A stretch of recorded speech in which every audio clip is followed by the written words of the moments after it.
Obrigado por todos estarem presentes aqui. Estamos na fase final da nossa pré-campanha, Presidência da República. E por que fase final? Porque já começa a campanha. Vai ser um tiro curto de 45 dias, em que nós, com muito menos direito que os caras, temos que tirar o Flávio do segundo turno, para depois pegar o Lula no segundo turno e acabar com o cara. E tudo vai depender do que nós vamos fazer agora, nesses últimos 30 e poucos dias de pré-campanha. E por quê? Nós precisamos conquistar logo os nossos 10% na pesquisa Atlas. Nós precisamos buscar, se eu não me engano, deve sair pesquisa terça ou quarta-feira da Atlas. E espero, a última já estava com 7, 7.2 em alguns cenários, precisamos passar de 8. Precisamos estar próximo do 8 para o 9. Nos trackings a gente já está bem próximo dos 10, às vezes até bate o 10. Esse é o cenário que nós temos. Precisamos chegar no meio de agosto, no começo da eleição, nas vésperas do primeiro debate, que é no dia 16 de agosto, com mais de 10%. Tendo isso, é o que eu falo para todo mundo, tendo isso, o resto, a cabeça do brasileiro faz. E por que cabeça dos brasileiros? Porque basicamente nós brasileiros vamos começar a prestar atenção nas eleições ali em agosto, depois de passar o período da Copa. Não é que eu vou torcer contra a seleção brasileira, de maneira alguma. Dito isso também, se o pessoal para de pensar no Vini Júnior, meio que eles começam a pensar nas eleições. Então, é bom para todo mundo, mas enfim, a realidade. Passou a Copa do Mundo, as pessoas vão se debruçar nas eleições. Vão começar a falar de problemas reais. E aí qual é a lógica que eu venho comentando com todo mundo? A lógica é muito simples. Lula já está no segundo turno. Do outro lado, precisamos definir quem do campo da direita ou do antipetismo vai. Flávio, todo mundo percebeu, não tem chance de vencer o Lula no segundo turno, certo? Então mesmo quem não está apaixonado pelo nosso projeto vai ter que tomar uma decisão racional. Ou abraçar o Flávio até a derrota, ou olhar para quem está em terceiro com mais de 10%. Prazer. Isso vai acontecer. O eleitor vai fazer esse raciocínio, e esse será um dos principais argumentos que vocês terão para seus parentes que estavam embarcando no estelionato da família Bolsonaro. Que falou, eu entendi que você é apaixonado lá pelos Bolsonaro, acha os olhos verdes do Jair lindos e tal, bacana. Agora ele perde pro Lula, tá aqui em todas as pesquisas, não tem campanha na rua, tá apanhando mais que cachorro, todos os debates, todas as aparições públicas, porque é ladrão. Que tal você apostar num cara que derrota o Lula no segundo turno? Esse é o caminho. Então, para muita gente, esse passará a ser o trabalho de convencimento e ele vai acontecer naturalmente. Naturalmente. Mas para isso, nós temos que buscar os tais 10% logo. Logo. E quando eu digo logo, é nas próximas 2 semanas e meia.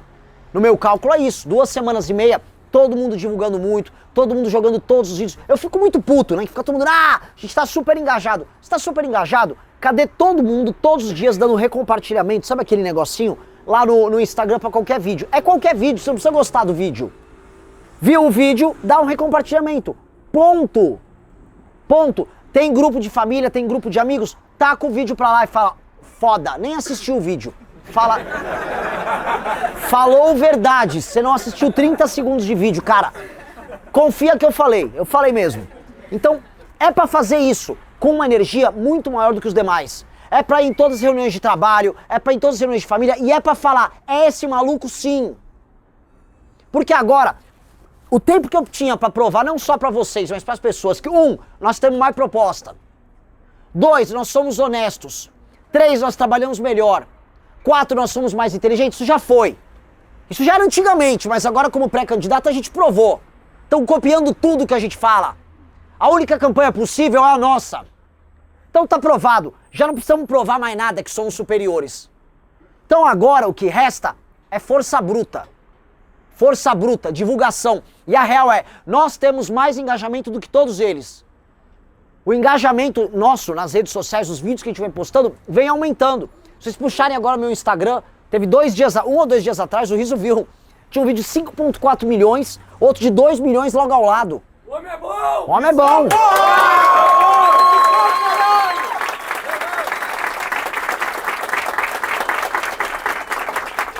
O ladrão do Flávio não faz isso, e o ladrão do Lula não faz isso. Ambos não estão fazendo esses números. Somos nós. E gravando. E assim, semana passada foi uma semana muito difícil. Foi a semana mais difícil, olha, em termos de trabalho e resistência física, foi talvez a semana mais difícil da minha vida. Voltei do Pará com doenças, assim, protozoários ainda não descobertos pela ciência, tá? Com resultados terríveis para minha saúde gastrointestinal, tá? Voltei cansadíssimo e assim, eu não acredito em burnout, acho que isso é doença de millennial. Ai, tô com burnout. Dito isso, mesmo sendo millennial, eu fiquei muito cansado a ponto disso virar ansiedade e eu não consegui dormir. E não é que eu tava preocupado, ansiedade, se você tá preocupado com o tema. Eu não tava, não tinha nada acontecendo. Só que o meu pá, e minha cabeça eu fechava o olho e não conseguia dormir.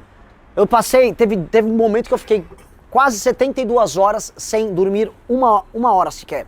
Eu não cancelei uma agenda, fui ensabatinado, fui em jantar de cada ação, gravei todas as metas de vídeo que tinha por dia e consegui as maiores arrecadações que eu precisava em jantares e eventos para nossa pré-campanha nessa última semana e fiz meus melhores números em redes sociais nessa última semana. Que é aquela coisa, você vai trabalhando, você nem vai olhando para trás, só vai trabalhando. As coisas se resolvem. E aí o protozoário tá morrendo, que agora eu tô ficando bom. Espero, né? Vai querer esse protozoário incubar, é o céu que tá incubado aqui, vai virar um monstro, né?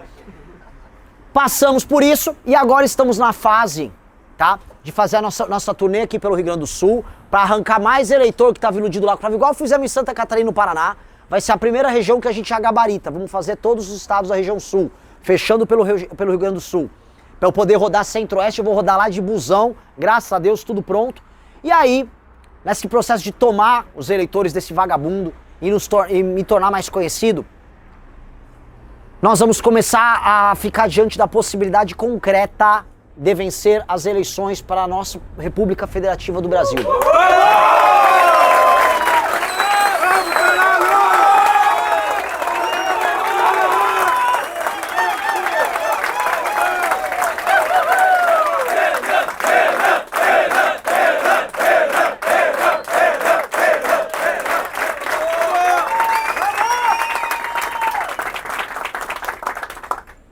Realmente, quando a pessoa fica gritando Renan, Renan, você tem que controlar o ego, né? Você tem que ficar assim.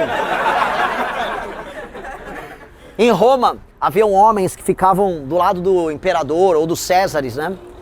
Ou enquanto eles estavam sendo ovacionados, ficavam: você é mortal, você vai morrer, você não vale nada, você não é ninguém. Só para o cara nunca se esquecer disso, porque é muito perigoso essas coisas. Não façam isso. Graças a Deus eu não ligo, por isso que eu sempre fui bagunceiro e desleixado, para sempre a minha autoimagem é uma porcaria, tá?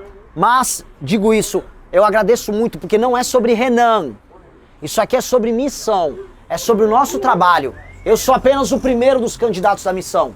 Eu sou apenas o primeiro, o cara que vai estar com o nome na história colocado. O maior partido, aquele que mudou a história do Brasil, eu tive a honra de ter sido escolhido como o primeiro dos presidentes do partido. Sou o primeiro presidente de honra e, por ser de honra, sou presidente para sempre de honra do partido, que deixa a gente como o Nando Moura e os nossos adversários muito irritados. E sou o primeiro candidato que nós temos à presidência da República. É uma honra muito grande, mas não é sobre mim. Eu estou aqui trazendo propostas criadas por uma série de pessoas nossas ao redor do Brasil. Eu estou aqui, em alguma medida, liderando algo que representava, antes da minha pré-candidatura já, uma alma torturada que tem dentro do Brasil, que é a alma do brasileiro que não consegue aceitar que ele precisa ser um merda, que viver aqui tem que ser uma desgraça, que aceitar que a favelização mental tem que acontecer até a gente se tornar um rato, se tornar um vassalo de tudo, aceitando todos os absurdos. O que eu sempre digo, eu falo para homens e moças, nós temos que honrar aquele jovem que está ralando, que está trabalhando, pobre, porque ninguém é mais honesto do que um cara pobre e trabalhador. Porque o cara pobre e trabalhador tem na porta da casa dele a opção de se tornar bandido. Aquele rapaz pobre e trabalhador vê o rapaz que estudou com ele no colégio, entrando pro crime, comprando moto, comprando coisas, saindo com a menina que ele gostava e ele lá virando entregador, ralando, tendo que fazer o trabalho dele e se mantendo fiel àquilo. Esse cara é o mais honesto dos caras. Assim como a moça que age de maneira honesta num país de Virgínias, em que a mulher é mais valorizada quando ela tá mostrando o cu por aí. A moça correta e a moça honesta se sente ridícula sendo uma pessoa decente. E eu falo o seguinte, não é que eu quero ser o presidente de todos. Isso é mentira. Eu vou ter lado como presidente da República. Eu sou o presidente do Brasil que vai trabalhar e do Brasil que mata bandido. E se você é vagabundo, se é vagabunda, e se você tá aterrorizando os brasileiros na rua, eu não sou seu presidente, eu sou seu inimigo. Essa é a regra.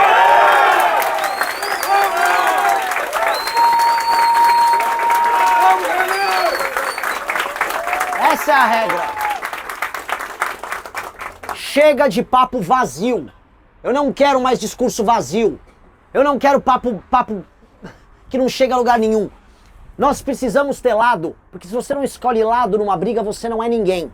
E aí vão falar, ué, mas na última eleição pediram voto nulo, tem posição, tem lado mais difícil do que aquele que você toma tiro dos dois lados?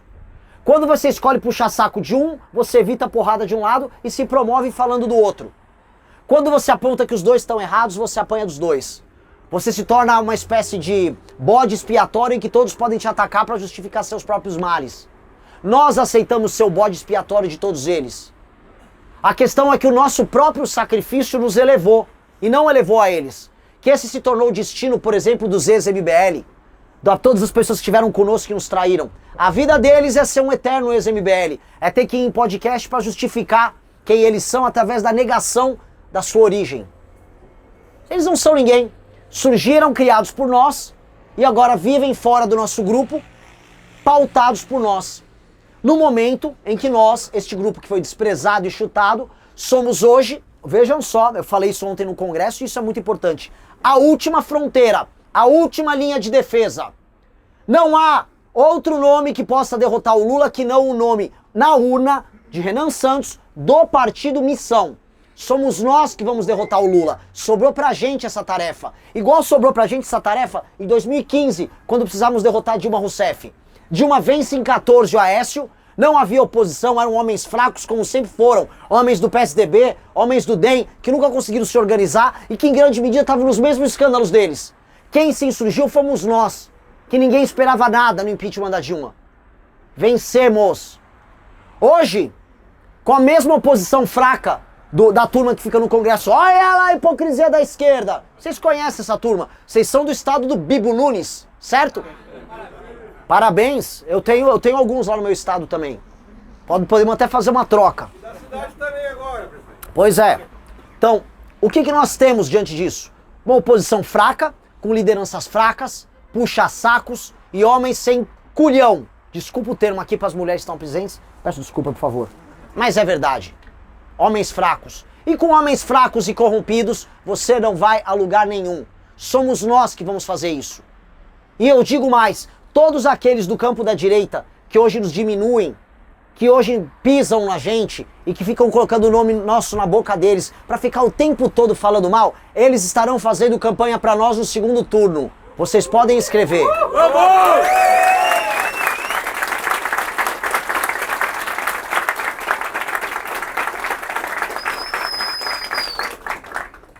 Porque quem lidera não pede passagem. Quem lidera não pede aprovação.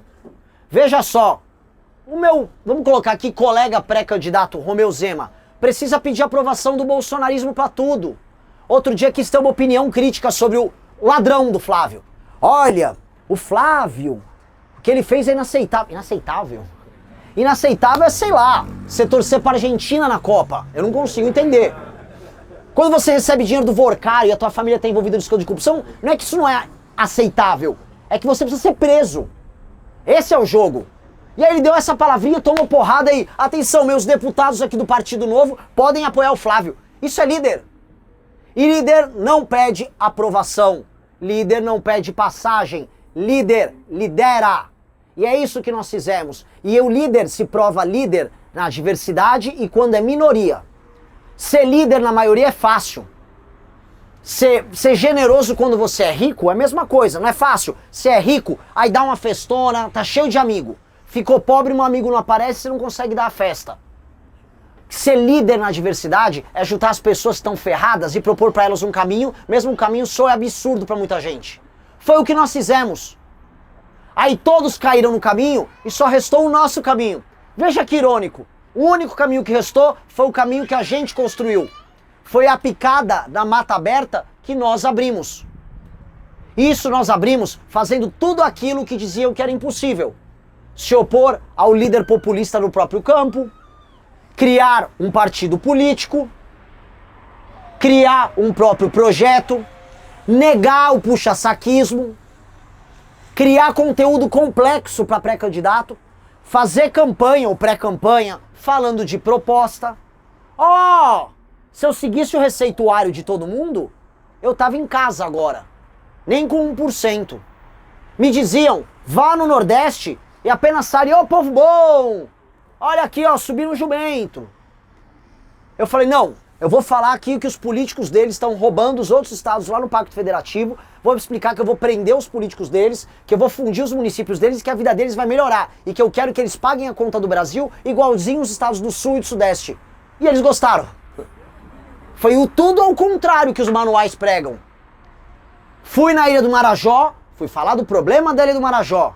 Fui pro Maranhão, fui falar de município que precisa ser fundido no Maranhão e falei que a elite do Maranhão é um lixo.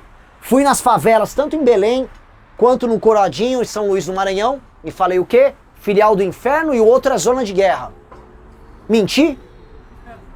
Não. Eu também fui na Restinga hoje, já tem vídeo.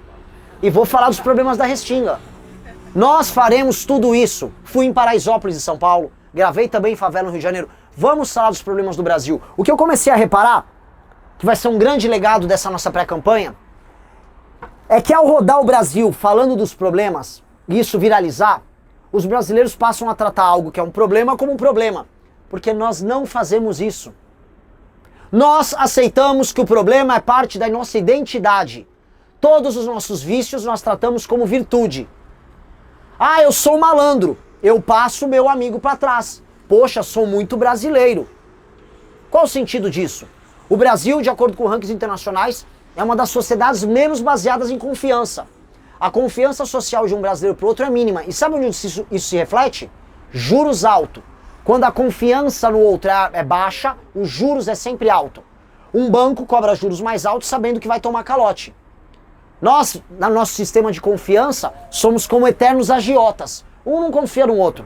Eu já cobro juros altos sabendo que não vai pagar e eu vou cobrar ele de um outro jeito. Essa é a lógica do brasileiro. Só que a gente cultivou por muito tempo aquela cultura do Zé Carioca, do malandro, do cara de terno branco, levando os outros na conversa. Nós cultivamos a ideia de que as nossas cidades precisam ser muito feias. De que as nossas cidades precisam ser sujas. Que o improviso é criatividade. Não é. O Monteiro Lobato falava do Jeca Tatu, né? Que falava, olha, o Jeca Tatu é o sujeito que quando furava o telhado da casa dele e a chuva entrava, ele botava a panela no chão. Ele não se programava para arrumar o telhado. O Brasil é o país do telhado furado e da panela no chão. E a gente fala, olha que criativo. O cara até tá vendo que dá pra fazer uma música com a gota caindo. Pi, pi, pi, pi, pi. Nossa, como... Ai, o brasileiro precisa ser estudado. Não é isso que falam? Eu não quero estudar o brasileiro. Eu não acho que a gente tem que ser criativo em nada. Porque são aquelas coisas que a gente vê nos programas da Regina Casé, que graças a Deus não existe mais. Que é tipo, conheça a história de, sei lá, Gisley Van. Este carroceiro que consegue coletar suas carroças e montou um incrível negócio de sanduíche natural numa carroça. Não, cara, não é uma história legal. Ninguém tem que ser carroceiro. Ninguém tem que ser carroceiro. Eu não quero viver num país de carroceiro. Eu não quero viver num país favelizado. Nós não temos que aceitar isso, porque nós ficamos muito tempo aceitando esta merda. Aí podemos botar na Rede Globo a culpa, podemos colocar na elite a culpa, mas a real é que a culpa é nossa, porque em alguma medida a gente aceitou isso. A geração Z que tá aqui viu lá o papo do litrão. Ah, eu sou um litrão. Peço litrão cacete. Nós temos que ser um lugar sério, confiável, regular, que preza por fazer as coisas bem feitas e bonitas, que preza por ter cidades bem arrumadas, negócios bem tocados, carreiras com excelência. Nós temos que premiar a inteligência. E a cultura da malandragem e da vagabundagem ficou tão pesada que hoje, institucionalmente, um dos poderes inteiros, que é o judiciário, ele é oficialmente o poder da malandragem. Agora mesmo, as falam, não, vai ter penduricalho sim. Mas que loucura é essa? O país, ele ficou insano. Porque todos em posição de poder aqui perceberam que aqui todos são cínicos. Então ou vai partir da elite o fim do cinismo, ou quem trabalha e produz vai acabar com o cinismo. Alguém vai ter que escolher.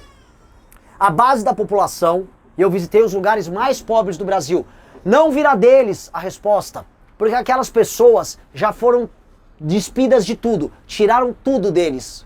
Quando você visita as pessoas nas regiões mais pobres do Brasil, tiraram tudo, eles não sabem imaginar, eles não sabem conceber uma vida com um pingo de dignidade. Eles não têm ideia do que é. Então quando você não consegue conceber algo diferente do que você vive, você não consegue sair do ponto A e ir para o ponto B. Você só sobrevive no ponto A. tem que ser da classe média. O que eu proponho é a rebelião da classe média. É a rebelião de todo mundo que está trabalhando de alguma maneira ou que está almejando ser uma pessoa decente. Não importa a área que você trabalha, não importa se você é homem, não importa se é mulher, não importa nada. Raça, cor, gênero, dane-se. Se você é um maranhense que está ralando pra caramba e está se sentindo injustiçado, eu sou você. Se você é um gaúcho, eu sou você. Esse é o nosso trabalho. Nós temos que despertar apenas esse Brasil. É esse que tem que despertar. O resto, uma parte vem a reboque e o outro é adversário. Escolha seu time. E é isso que nós precisamos fazer. Nós precisamos escolher o nosso time. Nós temos que defender um tipo de Brasil e esse tipo de Brasil tem que vencer e se impor perante os outros. Porque é isso que os outros fazem. Quando o PT vence, ele impõe o modo de ver as coisas dele perante nós. São os valores deles que são implementados dentro da máquina pública. É a visão de história deles que é implementada no sistema educacional, nos livros. É a visão dos artistas deles que vão parar nos filmes. É a visão de Brasil que é construída através deles. Subvertem palavras, subvertem sensibilidade. O Centrão, mesma coisa. O Judiciário, mesma coisa. Quando chegar lá, nós temos que fazer a mesma coisa para cima deles. E evitar que a visão deles volte a crescer. Nós precisamos fazer o que precisa ser feito para tornar esse lugar um lugar sério. Porque o Brasil não é um lugar sério. Quem fica comprando um patriotismo vazio, um patriotismo oco, dessas bandeirinhas aqui, em que você só é patriota para torcer pro Brasil na época da Copa, eu não compro esta merda. Esse país tá uma droga, esse país tá uma desgraça. Vivendo isso aqui não vale a pena. Vivendo isso aqui é uma tortura e vai ser cada vez mais uma tortura. Porque vai precisar, para pagar essas contas públicas, extrair mais e mais dinheiro só de um grupo social, que são as pessoas que trabalham. Você vai ter que esgoelar a vaca leiteira até ela morrer.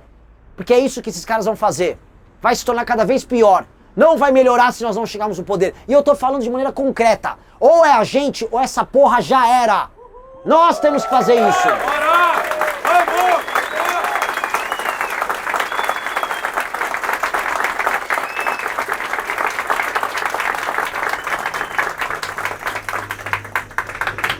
Falar que o Lula, que está interessado em botar 4 ministros do Supremo no próximo mandato dele, com o partido dele, para comprar de vez agora o legislativo e fechar o pacote executivo, legislativo e judiciário, pro Lula, os únicos meios que esses caras têm é basicamente terminar de esfolar a classe média. E o Flávio? O Flávio é mais do que o Lula, o candidato do sistema. Porque o Lula quer tomar o sistema para si. E o Flávio é submisso ao sistema. O Flávio é o candidato do Centrão.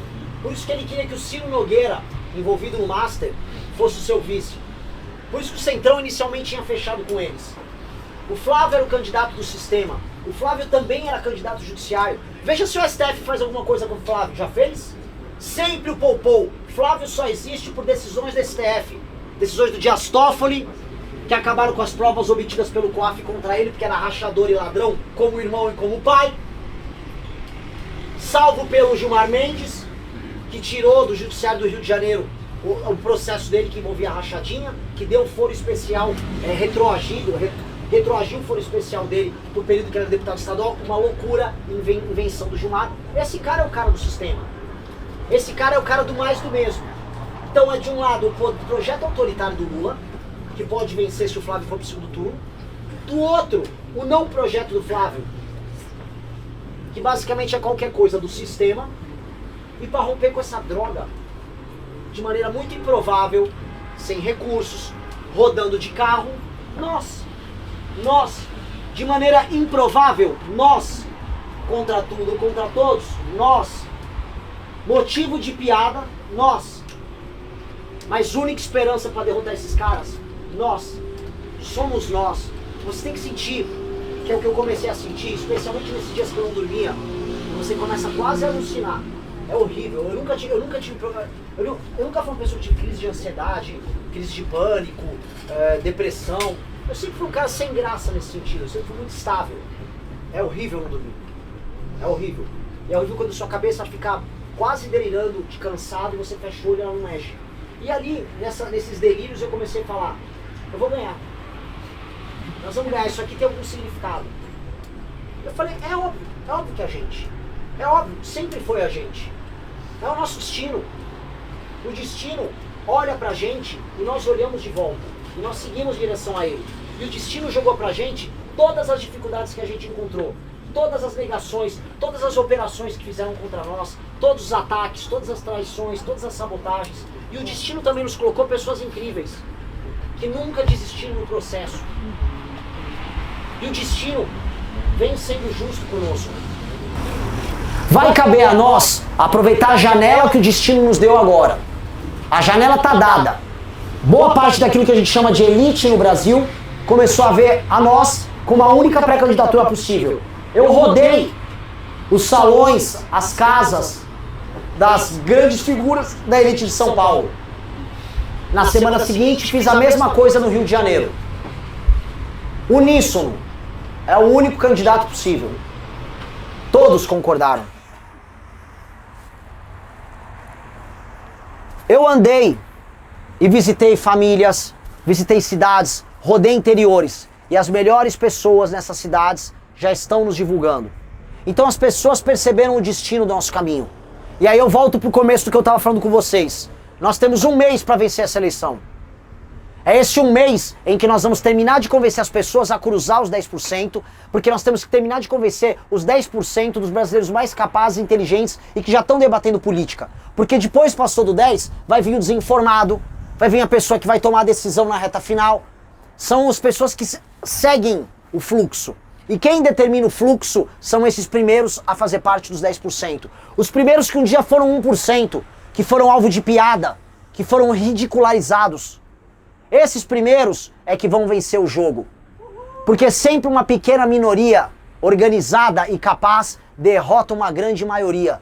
Hoje o Lula tem uma suposta maioria. O Flávio tem mais de 30%. Nós temos pessoas melhores. Isso faz toda a diferença. Nós vamos convencer. E eles vão se convencer porque o melhor se estabelece. E a nossa função aqui é fazer o que é correto e o que é justo. Nos apoiar é uma decisão moral acima de tudo. Não é uma decisão eleitoral, sequer uma decisão sobre projeto de poder. É uma decisão moral. Porque a gente é o único que se esforçou para ter uma proposta para o Brasil. Se você ama algo, você se esforça por algo. Nós criamos centenas de páginas de projetos para o Brasil. Nós rodamos o Brasil. Então se a gente se esforça mais, se a gente estuda mais, significa que a gente ama mais. E se a gente ama mais, a gente vai fazer muito melhor do que eles. Então é uma questão moral. É uma imoralidade entregar o Brasil para esses caras.